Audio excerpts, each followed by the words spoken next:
him. We've seen an incredibly high level from the two quarterbacks in the AFC Championship, Josh Allen and Patrick Mahomes. Peter, one of the things that Sims and I have been talking about this week, there are people around the league who are starting to think that maybe Allen is every bit as good as Mahomes, that there's no gap there, and that when you see him live, there is an element to Josh Allen that doesn't come across on film, doesn't come across on TV. It's the size, it's the speed, it's the suddenness, it's the ability to go to the right and throw the ball to the left accurately.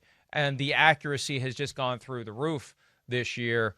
When you consider this one, you know, you've got a Chiefs defense, you've got a Bills defense. Maybe the Chiefs are a little bit better, but let's focus on the Chiefs offense, assuming Patrick Mahomes is going to play. Do they rack up their 30? I mean, that's, you know, with the Chiefs, you just kind of shrug. Yeah, they're going to get their 30. Are they going to get their 30 against this Bills defense? Well, here's an interesting point. When you think about Josh Allen and comparing him to Patrick Mahomes, what we have seen is Josh Allen be really great over a regular season. Okay? I'm not minimizing how great a quarterback can be, should be, whatever, in a regular season. But one of the reasons why we look at Patrick Mahomes right now, among all the young quarterbacks, to be the king of the hill, is that he was behind by 10 points with 8 minutes left in a Super Bowl, having not played very well for the first 52 minutes of this game. And he's down by 10 points, and he brings his team back with 3 touchdowns in the last 8 minutes. And my feeling about this is that part of being a great player is being a great player at the most important moments. And that's why, to me, Josh Allen is going on the road to play the king of the hill on Sunday. And I'm not saying, you know, show us what you got, buddy, and you're going to be a bum if you don't win. I don't mean that. What I mean is that greatness is determined by more than just how you've played against Miami in December. Yeah, you're absolutely right. And this is the moment where you step up or you don't. And we've seen Patrick Mahomes do it. Now, we've got the concussion that he's dealing with, the toe injury that I think may be worse than their advertising. We'll see. He was clearly bothered by it. Now, he was running through it, but when he wasn't running, he was hobbling. And you just wonder what kind of damage was done over the course of that game on Sunday against the Cleveland Browns. But, you know, Peter, we've seen it. That's the thing. Mahomes has shown it.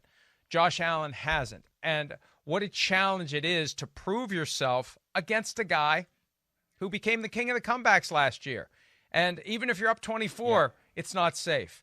So that's really what I'm looking for. And the other thing, the Bills were so dominant coming out of their bye week, down the stretch, their final regular season games. They were blowing people off the field. They haven't really been that way. You know, it was a great dominant defensive performance against the Ravens, but they weren't, you know, they haven't been that pinball machine offense that we saw in the latter weeks of the regular season. And they're going to need to be that. If you're going to beat the Chiefs, you're going to need to score more than 17 or whatever it was, 24, 28, whatever it was against the Colts. You're going to need to get into the 30s. And we've yet to see that same spark from the Buffalo offense that we were seeing consistently late in the regular season. And when you look at the Chiefs defense, I mean, hey, you know, we don't focus on them because it's all Mahomes and the offense, but it's not going to be easy for the Bills to go out and ring up the kind of points they need to overcome the Kansas City Chiefs. Absolutely right. And you know, playoff football should be harder. You're playing better teams. You're going to be in tougher games. And yeah, they beat the Ravens the other day, 17-3. And I thought it was a great performance, obviously, by that defense, an opportunistic defense in Buffalo. But again, this is when an offense that is a high-powered offense with, I think, 3 huge weapons in the receiving core and a very, very good quarterback, this is when you have to respond, Mike. And like I said, no one on Sunday night, if the Bills lose this game 31-14, is going to say, Josh Allen, see, he wasn't that good. I'm not going to think that. I don't care how he plays. I still think he's a top 5 NFL quarterback without any question. But you I think everybody who watches this game is going to know if Josh Allen can get to that next level, because it is the perfect stage to get to the next level. Playing the big bad Chiefs on their turf, and no matter what condition he's in, assuming he plays, against, the reigning clutch great quarterback in the game, Patrick Mahomes. And listen, he will prove an awful lot by winning this game. Think about where Josh Allen was last year and how much he's improved in 1 year. And I think the fact that it took him a while to kind of have that spike is what has some people saying, but, the Texans playoff game, though, and the aftermath of that, it's like, man, this guy's got a lot of work to do to get to the elite level. And he did it. He's done it. He's gotten there. And, it's not going to be 51-3 like when the Bills punched their ticket against the Raiders back in the 90s. It's going to be a fight. This is going to be a huge battle. Whoever wins this game, I was about to say, is really going to be well-equipped to win the next game, but then I realized they're going to be playing the Packers or the Buccaneers. So who the hell knows? But still, this is Josh Allen's moment. This is his opportunity. And let's hear a little bit from Josh Allen regarding the offensive philosophy heading into the AFC Championship challenge at Kansas City. We're not going to change who we are. Like I said, it's obviously the biggest game, like I said, because it's the next one. But we understand that we don't have to be anyone different than who we are. And if we can go out there and execute and play the game the right way and trust each other and play complementary football, odds are the results are going to be pretty good. They lean so heavily, though, on the pass. They're going to need a running game. They're going to need, Sims and I were talking yesterday, Peter, about which team may be better off trying to slow the game down and not get into a shootout. And there's an argument to be made that the Chiefs maybe are the team that's better off doing that, because the Bills' offense would be more likely to have that frustration, that angst that they're not getting on the field and they're not able to do what they can do. But I think this is one of those games where they're just, both sides are going to go all out and try to score as many points as they can. But at some point, you're going to need that running game, and that's the big question for me as it relates to the Buffalo Bills, with Zach Moss out and Devin Singletary kind of And they haven't been running Josh Allen as much. Maybe this is the week they finally unleash him as a runner to keep the Chiefs' defense off balance. But they're going to need to find something in the running game. It can't be all pass if they hope to outscore the Chiefs.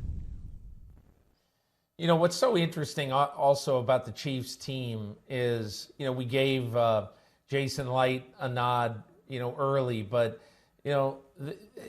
as well as convincing Tyrann Mathieu, when Andy Reid convinced him to come to the Chiefs, and Tyrann Mathieu basically, in a lot of ways, it's so weird how a couple times in his career, and I know money plays a part, but how weird is it to watch Tyrann Mathieu and how crucial he is to every defense he plays on, and twice he's been a man without a country.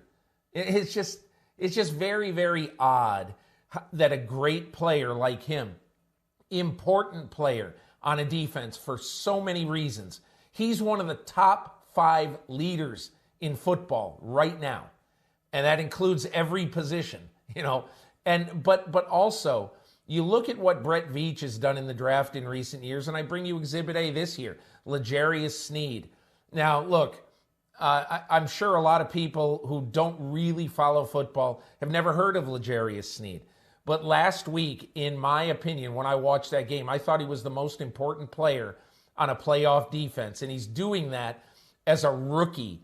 Out of all of the players picked in this draft, he was a middle round pick, like 4th round pick, and he has come in and been a precocious, brave, incredibly adept day one, year one player for this team. And you just watched him against Cleveland play so well, so smart in all facets of the game, blitzing, covering. And I just think a guy like him in this game is going to have a couple of things up his sleeve for a great receiving core in Buffalo. Well, it will be his opportunity. For anyone out there who isn't aware of L'Jarius Sneed, this is his chance to get millions acquainted with him, because millions will be watching. Hi, I'm Mike Tirico, and thanks for watching. Make sure to hit subscribe for the latest news and highlights from NBC Sports.